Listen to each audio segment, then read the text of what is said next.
అన్ని రకాల వస్త్రాలపై up to 70% discount.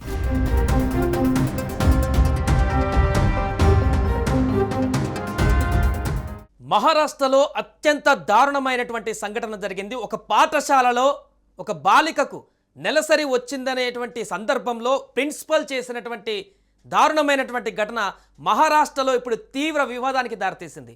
పేరెంట్స్తో సహా మహిళా సంఘాలు అక్కడికి వెళ్ళి తీవ్ర ఉద్రిక్తత పరిస్థితులు ఏర్పాటు చేయడానికి కారణమైంది. అక్కడ బాలికల దుస్తువులను ఇప్పించి తనిఖీలు చేయించడం అనేది ప్రిన్సిపల్ చేసినటువంటి అతి దారుణమైనటువంటి చర్య. ఈ దారుణమైనటువంటి చర్యకు పాల్పడినటువంటి స్కూల్ ప్రిన్సిపల్ ప్యూన్ను పోలీసులు తాజాగా అరెస్టు చేశారు.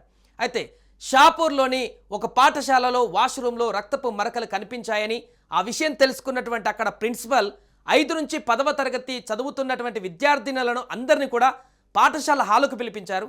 వాష్రూమ్ ఫ్లోర్ పైన ఉన్నటువంటి ఆ మరకలను చిత్రాలను వారికి చూపించి మరి నెలసరిలో ఉన్నవారు లేనివారు వేరువేరుగా గ్రూపులుగా నిలబడాలంటూ ఒక స్టడీ కేస్ చేసినట్టుగా దారుణమైనటువంటి చర్యకు పాల్పడ్డాడు ఆ ప్రిన్సిపల్. అనంతరం నెలసరిలో లేమని చెప్పినటువంటి 10 నుంచి 12 ఏళ్ల బాలికలను ఓ మహిళా ప్యూన్ తనిఖీ చేయాలని ఆదేశించారు.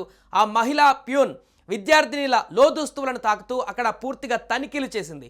ఈ క్రమంలో నెలసరిలో లేనటువంటి వారి గ్రూప్లో ఉన్న ఓ బాలిక అక్కడ శానిటరీ నాప్కిన్స్ వాడినట్టుగా గుర్తించారు. దీంతో ఆ విద్యార్థిని అందరూ అక్కడ ఉండగానే ప్రిన్సిపల్ తీవ్రంగా మందలించి ఇలాంటి పరిస్థితులకు సంబంధించి చాలా గౌరవంగా ఉండవలసినటువంటి ఆ ప్రిన్సిపల్ అందరి ముందే ఆమెను తీవ్రంగా అవమానించి ఆ మరకలు అక్కడ ఉన్నాయంటూ తనని అందరి ముందు బ్లేమ్ చేస్తూ ఆమెను రకరకాల మాటలతో హేళన చేసినట్టుగా తెలిసింది. ఈ విషయం తెలుసుకున్నటువంటి విద్యార్థినుల తల్లిదండ్రులు తీవ్ర ఆగ్రహానికి గురయ్యారు. నిన్న పాఠశాల ఎదుట పెద్ద ఎత్తున నిరసన తెలిపి షాపూర్ పోలీస్ స్టేషన్లో స్కూల్ యాజమాన్యం పైన ఫిర్యాదు చేశారు. వారి ఫిర్యాదు మేరకు ప్రిన్సిపల్, ప్యూన్, 2 టీచర్లు, 2 ట్రస్టీలు సహా మొత్తం 6 పైన లైంగిక నేరాల నుంచి పిల్లల పరిరక్షణ అంటే పోక్సో చట్టం కింద వీరందరిపైన కేసులు నమోదు చేశారు. ఇక మరొక వైపు ఈ కేసులో ప్రిన్సిపల్, ఒక ప్యూన్ను అరెస్టు చేశామంటూ మిగిలిన 4 పైన కూడా విచారణ కొనసాగుతుంది అని ఓ సీనియర్ పోలీస్ అధికారి అక్కడ వెల్లడించారు. ఈ ఘటన ప్రస్తుతం మహారాష్ట్ర రాష్ట్ర వ్యాప్తంగా కూడా తీవ్ర సంచలనంగా మారింది. మహిళా సంఘాలు, ఇతర రాజకీయ పార్టీలు కూడా తీవ్ర ఆగ్రహాన్ని వ్యక్తం చేస్తున్నాయి. ఇలాంటి స్కూల్ యాజమాన్యాలను, అలాంటి వక్రబుద్ధి కలిగినటువంటి స్కూల్లో ఉన్నటువంటి ఈ యొక్క స్టాఫ్ అందరినీ కూడా ప్రక్షాళన చేయాల్సిన అవసరం ఉంది.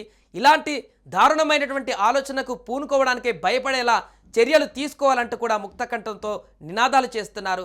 వారందరూ కూడా నిరసనలు కూడా తెలుపుతున్నారు. నిన్న మొదలైనటువంటి ఈ నిరసనలు ఈరోజు మరింత తీవ్ర స్థాయికి చేరుకున్నాయి. రోడ్ల మీదకి వచ్చి మహిళలందరూ కూడా నిరసన తెలిపేటువంటి పరిస్థితి అక్కడ మనకు కనిపిస్తుంది. గతంలో చైనాలో చూసాం ఇలాంటి ఘటన. ఒక యూనివర్సిటీలో మహిళకు పీరియడ్స్ వస్తే చెక్ చేసినటువంటి సందర్భం. తాజాగా మన దేశంలో, మన రాష్ట్రంలో, మహారాష్ట్రలో, పక్క రాష్ట్రంలో జరగడం అనేది అత్యంత దారుణమైనటువంటి అంశంగా పరిగణిస్తున్నారు. ఏదేమైనా కూడా ఇలాంటి ఘటనలపైన ప్రభుత్వం తీవ్రంగా స్పందించాలంటూ కూడా అక్కడ ఉన్నటువంటి మహిళా సంఘాలు కానీ, మహిళలు కానీ, మిగతా అన్ని సామాజిక వర్గాలకు సంబంధించినటువంటి వారందరూ కూడా ముక్తఖండంతో ఈ యొక్క ఘటనను ఖండిస్తున్నారు.